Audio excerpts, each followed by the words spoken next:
शिव जी ने दो चीजें कलिकाल में दुख को मिटाने के लिए, संसार के लोगों को सुखी करने के लिए दो चीजें दे दी मेरे शंकर भगवान। पहले नंबर पर क्या दिया, जम के बोलो, रुद्राक्ष। और दूसरे नंबर पर शिव पुराण की कथा कहती है भगवान शंकर का कलिकाल के लोग, कलयुग के लोग, संसार के लोगों के पास इतना बल नहीं रहेगा, तप नहीं रहेगा, साधना नहीं रहेगी, इतनी तपस्या नहीं कर पाएंगे, तो ये मेरा पाशुपत्य अस्त्र नहीं ले सकते, पाशुपत्य योग भी नहीं कर सकते। तो कलयुग में शंकर भगवान कलिकाल के दुख को मिटाने के लिए तीसरे नंबर की चीज दे रहे हैं, और वो ना तो पाशुपत्य अस्त्र के लिए कर रहे हैं, ना पाशुपत्य योग के लिए कर रहे हैं। फिर उन्होंने तीसरी चीज दे दी, दूसरे नंबर पर दिया है पशुपति व्रत। ये कलयुग काल के लिए।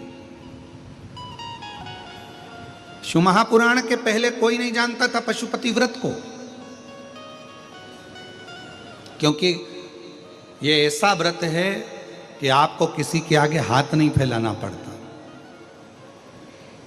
ये ऐसा व्रत है जिसको मनुष्य जब चाहे तब किसी भी सोमवार से चालू कर सकता है। 5 सोमवार का ये व्रत होता है। पहले सोमवार, दूसरे सोमवार, तीसरा, चौथा और 5 सोमवार का व्रत होता है। 5 सोमवार को एक ही मंदिर के अंदर जाकर पूजन करी जाती, मंदिर नहीं बदला जाता।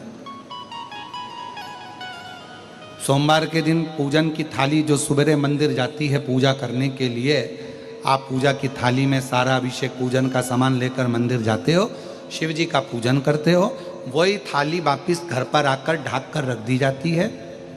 शाम को फिर वही थाली वापिस प्रदोष काल में पूजन के लिए जाती है।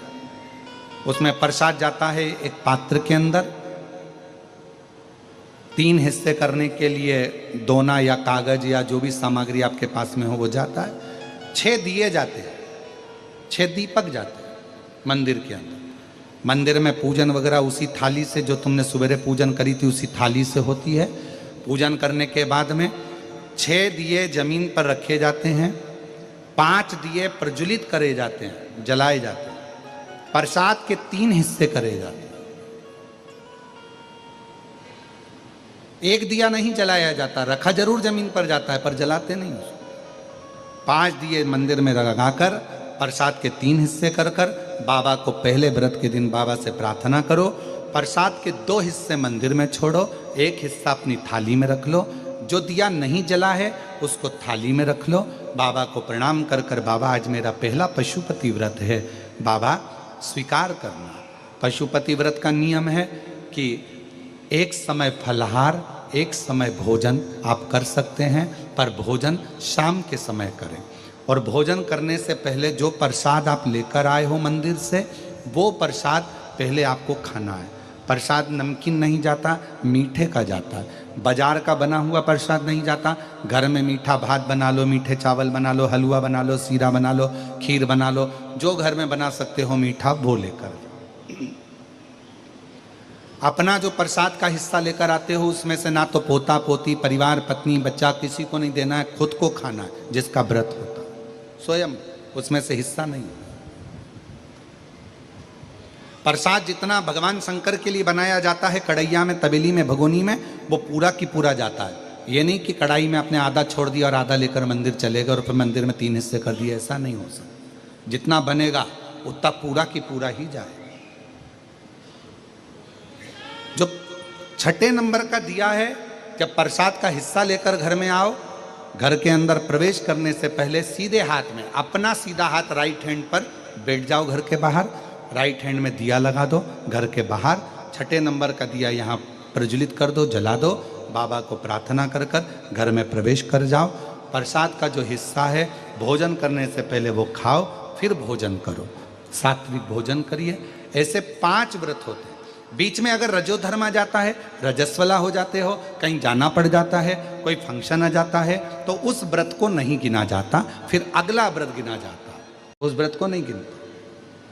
पर होते 5 ही व्रत। जब 5वां व्रत पूर्ण हो पशुपतिनाथ का, 5वें व्रत के दिन फिर वही की वही पूजन का विधान। पर शाम के समय एक श्रीफल, 108 या तो चावल के दाने, मूंग के दाने, या 108 गुलाब की पंखड़ी, फूल, पत्ती, बेलपत्र, कुछ भी 108 सामग्री लेकर मंदिर जाना है। श्रीफल भेंट लेकर जाओ, बाबा को समर्पित करो। 108 दाने श्री शिवाय नमस्तुभ्यम कहकर, पंचाक्षर मंत्र नमः शिवाय कहकर या ओम नमः शिवाय कहकर चढ़ाओ। बाबा को अपनी कामना करो, बाबा आज मेरा व्रत पूर्ण हुआ है, स्वीकार करना बाबा। मैंने सुना है तो 3 महीने में गोदी भर देता है, ऐसी कृपा करना बाबा। विनय कर कर वापिस सजाओ। 5वां व्रत भी वैसा कि वैसा ही करो जैसा नियम है। ये बाबा का उद्यापन हो जाता है 108 सामग्री चढ़ाने पर, अलग से उद्यापन की जरूरत नहीं। ये शिव जी का पशुपति व्रत। हम पाशुपत्य अस्त्र प्राप्त नहीं कर सकते। भगवान देवादिदेव महादेव ने पाशुपत्य अस्त्र भगवान राम जी को दिया है, क्योंकि उन्होंने तप करा था, साधना करी थी, उपासना करी थी। भगवान शंकर ने पाशुपत्य अस्त्र भगवान कृष्ण